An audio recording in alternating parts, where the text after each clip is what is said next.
Saya di sini dengan Bapak Raja Ruby Koro. Ini sedikit kita gali tentang bagaimana sosok seorang Bapak Victor Ruby Koro ini yang jadi seorang raja sampai menjadi almarhum ya. Nah, kira-kira Bapak bisa jelaskan bagaimana sosok seorang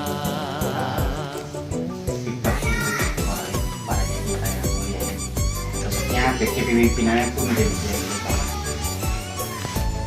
Victor Hendrik Rasyam Koro. Dia terlahir tahun 1931 bulan Oktober tanggal 7. Di saat dia lahir, bapaknya masih menjadi raja, itu adalah Hendrik Arnold Koro. Tapi setelah jadi utus sekolah ke Makassar untuk tingkatan SMA, belum sempat tamat, dia sudah dipanggil untuk menggantikan bapaknya yang sudah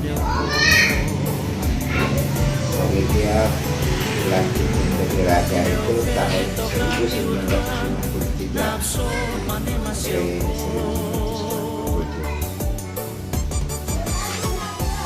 Setelah itu program-program yang masih tertunda dari hak Koro, contohnya pembatasan daerah ternak dan daerah pertanian itu ditingkatkan, terus desa konsentrasi dimulai bentuk, lalu lantoronisasi dimulai galakan, sampai ada beberapa poin yang ada di situ ya, ada di situ. Nah itu dia lanjutkan program yang tertunda. Setelah dia menjadi raja dari 53 sampai 67, ada peralihan dari swapraja ke kecamatan. Oleh pemerintah diberi kesempatan untuk para raja itu diberi kesempatan untuk menjadi camat. ya. Setelah menjabat camat dari 67 sampai 77, dia diangkat atas kemenangan Partai Golkar di Amarasi waktu itu 100%, jadi dia diberi kesempatan untuk jadi DPR RI. DPR RI ya. Ya. Itu di tahun berapa Pak? Dari 77 sampai 82. Setelah itu dia tidak menjabat apa-apa lagi, tapi artinya dia punya tugas dan tanggung jawab sebagai raja, sebagai camat, sebagai wakil rakyat itu difungsikan untuk menyelesaikan sesuatu yang belum diselesaikan selama dia memimpin. Almarhum pihak Koro, artinya Victor Hendrik Rasyam Koro ini, dia itu tidak selalu bertitah di belakang meja, artinya dia bukan memerintah saja, tapi dia mencontoh maksudnya ini jalan, caranya bikin jalan begini, bikin rumah harus begini. Lalu itu artinya segala sesuatu yang menyangkut pembangunan dalam Amarasi itu disatu padukan dengan budaya. Ya, Contohnya kalau mau bikin jalan harus ada yang menari. Kenapa harus menari? Di situ dia sudah tetapkan tiap perempuan dan laki-laki, anak-anak yang tidak sekolah wajib untuk kerja jalan, laki dan perempuan itu wajib untuk menari. Itu budaya yang berkembang dari situ. Lalu dia sendiri mencetuskan untuk perayaan 17 Agustus itu harus dirayakan dengan sungguh-sungguh sampai 1 minggu. Itu datangnya dari Amarasi. Nah, Di situ banyak olahragawan yang artinya dengan adanya perayaan itu banyak orang Ambarasi yang dia bisa membawa itu visi sesuai bidangnya olahraga itu sampai di PON. Jadi banyak dia punya program-program yang memang sekarang diambil alih oleh pemerintah. Contoh satu, paronisasi juga. Paronisasi, ya. Paronisasi itu dia lahir dari Ambarasi. Dari Ambarasi, dan yang dicetuskan itu Bapak. Dan sebenarnya itu bukannya dia punya ide, karena dilihat bahwa untuk membangun Ambarasi itu harus ada pemisahan antara daerah pertanian dan daerah peternakan. Ya. Kalau memang semua harus peternakan, tentunya pertanian gagal. Ya. Jadi dari Bapak Raja ini, bagaimana caranya mengatasi penjajahan yang datang ke sini zamannya Portugis, kira-kira begitu? Begini, Mengatasi dia menjadi raja itu sudah setelah kemerdekaan. Karena yang menjadi raja di saat waktu jajahan Belanda, Portugis itu di atas dia, dan dia waktu itu dia jadi raja itu sudah setelah kemerdekaan. Dan yang setelah kemerdekaan itu yang berusaha untuk kembali ke negara kesatuan itulah ayahnya, Bapak Raja Hendrik Arnold Korot. Menurut cerita yang kami tahu dari masyarakat pada umumnya, itu menyatakan bahwa memang ada petitum atau rumusan kemerdekaan kita. Apa benar seperti itu ya? Jadi beliau juga ikut campur tangan dalam kemerdekaan ini. Kalau kemerdekaan itu sebenarnya datang dari Hendrik Arnold Korot. Ya. Dan sebelum bendera pusaka ini dikibarkan di Jakarta secara nasional, di sini di Ambarasi sudah dikibarkan dari tahun 45 itu bulan bukan Agustus, April. Jadi tahun 45 bulan April Ambarasi sudah dikibarkan bendera. Sebelum kemerdekaan secara nasional. Jadi yang saya jadi penasaran itu kan ini hingga sekarang ini anak-anak muda seperti kami harus tahu jelas bahwa mereka inilah yang menghidupkan budaya adat istiadat ini. Hendrik Arnold Korot itu sebenarnya bukan menghapus budaya, tapi dia mempermudah masyarakat Ambarasi itu supaya contohnya di perkawinan adat dan perusahaan yang mahal-mahal, jadi diterapkan ya segini saja. Tapi waktu itu dulu datang nilai uangnya sudah terlalu nilai tukarnya terlalu minim sekali, makanya akhirnya mereka bergeser. Kalau kita menetapkan misalnya dulunya Korot bilang hanya 50.000, kan sekarang bukan 50.000, dulu nilai uangnya kan 50.000 itu besar sekali. Besar, iya betul. Apalagi ya sekarang kalau bilang 50.000 enggak mungkin lah. Iya betul. Lalu kedua, dia membangun dulu hanya gereja ini, justru di era Belanda masuk, itu baru terbentukkan betul-betul gereja itu dia berdiri dengan permanen. Maksudnya artinya gereja ini gereja Ambarasi bagian bawah ini kan dia lebih tua dari semua di gereja-gereja di Ambarasi. Semua itu kan dia sudah mencapai 130 juta gerejanya. Baru-baru bulan lalu tanggal 19 November itu 130 juta. Nah, itu pembentukan gereja itu ya memang artinya memang misi penjajah itu memang dia penjajah, tapi dia juga misi agama. Dan semua itu artinya yang belum pernah dibaptiskan itu dibaptiskan. Karena kita tahu bahwa sejarah Timur ini kan dulu sebelum dijajah oleh Portugis, Belanda dijajah oleh Portugis juga. Setelah datang ada pembagian antara Portugis dan Belanda, itu sebelah timur Portugis, sebelah barat itu Belanda. Nah di situ dulu nama-nama raja waktu itu di masa jajahan Portugis itu nama-nama raja di Amaras itu ada nama pakai Don di belakang. Don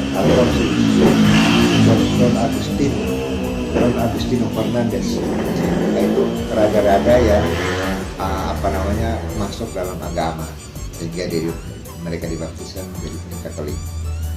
Nah, setelah adanya pergantian penjajah menguasai daerah timur bagian barat, maka nama-nama Belanda itu mulai dikenal. Seperti raja dulu ada Raja Ishak, nah sampai Hendrik Arnold, Alexander, ya itu kan nama Belanda. Jadi yang satu lagi nih yang selalu buat kami sebagai anak muda tuh penasaran, ada yang tanya-tanya gini, Amaras itu seperti apa sih? Atau mungkin nama Amaras itu istilah dari apa begitu? Kok tiba-tiba Amaras sih? Begitu. Amaras. Ada segelintir orang, mereka punya pendapat juga beda. Iya. Amaras itu sebenarnya ama dan rasi. Ama dan rasi. Ama itu apa? Rasi itu adalah pencari perkara, masalah. Untuk memperluas wilayah kerajaan, dia berperang, berarti dia membuat satu masalah, rasi. Iya. Nah, dari itu. Tapi ada juga versi yang datang dari kita punya kita punya tuturan dari keluarga bahwa ama rasi awal pertama itu Nafi Rasi tidak pernah dilahirkan oleh seorang perempuan. Dia datang dari cahaya dari langit, dan kebetulan cahaya itu jatuh kepada pohon yang bahasa lokalnya bilang haurasi. Maka dikasih nama Naferasi. Nafe itu namanya karena dia datang dari cahaya, di situ jadi kasih nama dia dengan pohon ini jadi Naferasi. Nah, untuk mengenang Naferasi sampai sekarang kan kadang-kadang orang tidak tahu lagi, tapi masih tetap karena itu ada di sini diikat pinggang. Iya. Nafe ya. Nafe. Nah itu yang sampai sekarang itu ciri khas orang Amaras itu laki-laki. Dia mengenal itu. Padahal sebenarnya waktu pakai itu yang sekarang ini waktu saya tahu itu ya untuk ikat pinggang aja, untuk ikat kasih keras aja. Tapi dia punya filosofinya beda. Dia menceritakannya begitu. Dilihat dari perkembangannya, ini pesan terakhir ya Bapak ya, ini pesan terakhir karena dilihat dari perkembangan akhirnya anak-anak muda sekarang ini lupa tentang budaya, lupa tentang asal usul bagaimana tradisi yang dibangun dari dasar oleh leluhur-leluhur kita. Nah bagaimana pesannya buat mereka, teman-teman saya yang mungkin juga bagian dari Amarasi, bagaimana caranya untuk mempertahankan itu dan bagaimana kita melestarikan itu? Untuk melestarikan, tapi itu bisa melestarikan karena raja dan budaya itu tidak pernah hilang. Satu ya, karena disatukan. Kalau bahasa adat pasti orang-orang tuh yang tadi kita bicara itu kan dia tidak bisa panggil saya bilang hanya nama saja. Pasti kalau bilang ada bisa bilang Anabu, Amnabu itu punya nama panggil untuk budaya. Budaya. Ya. Karena koro itu amnabu, ini parasi amnabu, kapikan amnabu, ote musuh nabu. Jadi nabu ote, nabu nepa, nabu ini, tapi nabu naik itu adalah koro. Iya. Kenapa dijadikan koro sebagai marga? Karena siapa yang harus jadi raja itu harus koro. Nah, koro itu bukan marga, tapi koro itu adalah lambang. Oh. Iya. Nah, lambang kerajaan Amarasi itu adalah tem. Tem. Tem burung elang. Burung elang ya. Orang timur tidak bisa bilang burung Garuda, tapi mungkin juga itu burung Garuda. Iya. Jadi orang ada penelitian tentang itu, orang bilang tem. Kan tem di sini ada bilang tem tapi ada tem segala macam. Iya, iya, betul. Tem ya isu itu kan. Tapi dalam tem itu berarti ada tem yang raja wali yang besar itu dia keluar tidak sembarang. Mungkin saat-saat mau hujan dia keluar, tapi sepintas dia hilang. Itu. Nah, julukan yang beta peroleh itu tadi kita bilang, bisa orang panggil bilang Amnaru, Iya. bisa bilang Memuki, bisa bilang Hausufa, nah, bisa bilang Uspaan. Jadi julukannya ada 4 di situ. Kalau kita bilang mana, pasti orang panggil begitu, para orang tua dia panggil begitu. Tapi kadang-kadang beta lebih cenderung untuk jangan yang masyarakat pakai Amnaru saja. Oh, iya, iya. Supaya ataupun nawa untuk pakai kan tahu kan, karena itu dia harus tetap itu sampai kapanpun. Gitu. Budaya ini dia harus tetap dipertahankan karena yang tadi kita bilang, entah sebentar tidak ada punya wilayah kepemimpinan seorang raja, tapi secara adat budaya masih dihargai. Kenapa dihargai? Karena memang raja dulu baru bisa, semua orang bisa jadi begitu. Iya, iya. Kedua, raja ini dia bukan artinya sebagai pemerintah untuk mentitah saja, Iya. tapi dia melaksanakan tugas-tugas dan tanggung jawabnya sebagai raja itu artinya dia memperhatikan semua keluarga, semua masyarakat supaya hidup dengan baik. Contoh satu yang bilang gitu, Amarasi ini dulunya ada lumbung. Lumbung, orang di sini dulu bilang rokok, tapi rokok ini sekarang sudah beralih ke kebun. Itu orang bilang rokok. Oh, iya, iya. Tapi yang rokok sebenarnya itu adalah lumbung. Jadi setiap musim tanam lalu sudah gagal panen, raja mengeluarkan segala sesuatu yang menyangkut makanan itu dari lumbung. Lumbung dibagikan kepada masyarakat yang berkekurangan. Itu dari mana itu? Dari mana itu jangan dari lumbung? Dari itu. Itu adalah kebun raja. Kebun raja. Kebun raja itu yang kebun raja itu disebut itu. Itu ini bukan artinya raja yang dipotong kebun, tidak. Itu disebut itu artinya ada pekerja-pekerja dari tiap-tiap ketempungan untuk dia garap itu, dan berapa persen, 40% kembali ke raja untuk disimpan di rokok, 60% untuk bekerja. Iya, iya, iya. Itu yang antisipasi kalau misalkan ada yang kurang Klik langsung. supaya artinya bisa terjawab. Iya. Kalau itu lihat sekarang ini, ya harusnya kotoran itu atau pakai sesuatu yang bagus harus dipertahankan. Tadi kita bilang itu di desa kalau memang ada lumbung, kita kerahkan untuk semua kumpul dari pemilik hasil kebun sendiri untuk berapa masuk di lumbung. Tentunya bisa saat gagal tanam atau gagal panen itu bisa terjawab. bisa terjawab karena otong ada lupa. Ya ini ya sekarang sudah ada. Jadi itu yang jadi masalah. Oke, ini satu lagi nih, kita kenal bahwa ada pengalihan ahli waris gitu kayak waris. Nah, tentu ada pesan-pesan dari Bapak Raja itu untuk yang sekarang ini Bapak. Jadi pesan yang paling diingat itu seperti apa? Paling diingat. Nah, itu akan buat kami sebagai anak muda ini akan termotivasi. Pesan yang paling diingat dan itu yang menyentuh bagaimana beliau semasa hidupnya bisa memimpin Amarasi dan yang begitu kokohnya dia untuk menghadapi semua tantangan ini. Sebenarnya kekuatan dari kepemimpinan Koron itu bukan dari dirinya sendiri, tapi itu dari para pendukung yang mendukung.